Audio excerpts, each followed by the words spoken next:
I've had my kalimba for a while, maybe around 3 years now, and I'm very fortunate that they are still in an okay condition. From kalimbas ranging from a few dollars to more than $40, I'm hoping that I'll still be able to play them in the years to come. So here are 5 little steps I learned to keep my kalimbas from wearing down. Don't get your kalimbas wet or humid. Although there are different types of kalimbas, most are made of wood. So like all wooden instruments, kalimbas can be very sensitive to humidity and temperature. So you should avoid exposing your kalimba to extremely high or low humidity and temperature. Don't leave your kalimba outdoors where it can get rained on or exposed to direct sunlight, or in a vehicle where it gets too hot for a long period of time. Depending on the type of wood, the effects can range from your kalimba expanding, shrinking, warping, and even cracking. So if you find yourself in these extreme conditions, you can help your kalimba last longer by addressing the issues you observe. For example, I live in an extremely humid place, so I store my kalimbas in the driest area of the house I could find. I also bought an air purifying bag made of activated bamboo charcoal that acts as a dehumidifier to maintain relative humidity for my kalimbas. So don't worry if you're like me who lives in extreme conditions. A quick research online can do wonders to create a controllable environment for your kalimba. Not using a case.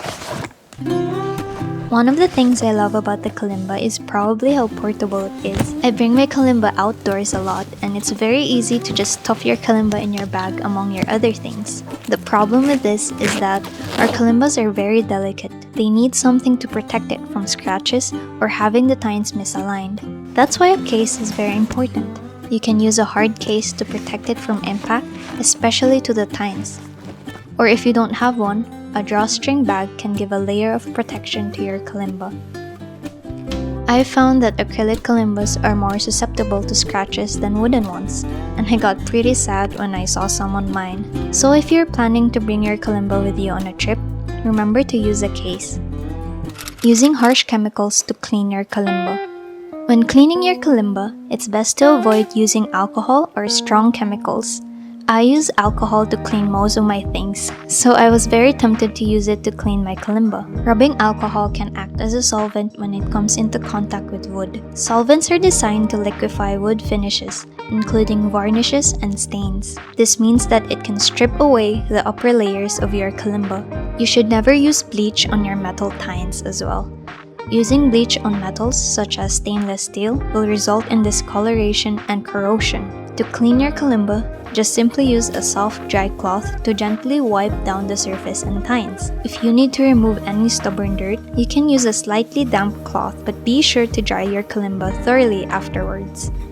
Dropping your kalimba. Throughout the years, I confess that I have dropped my kalimba a few times. Accidentally, of course. And every single time, I'd have a mini heart attack. And it's because dropping your delicate kalimba can do irreversible damage.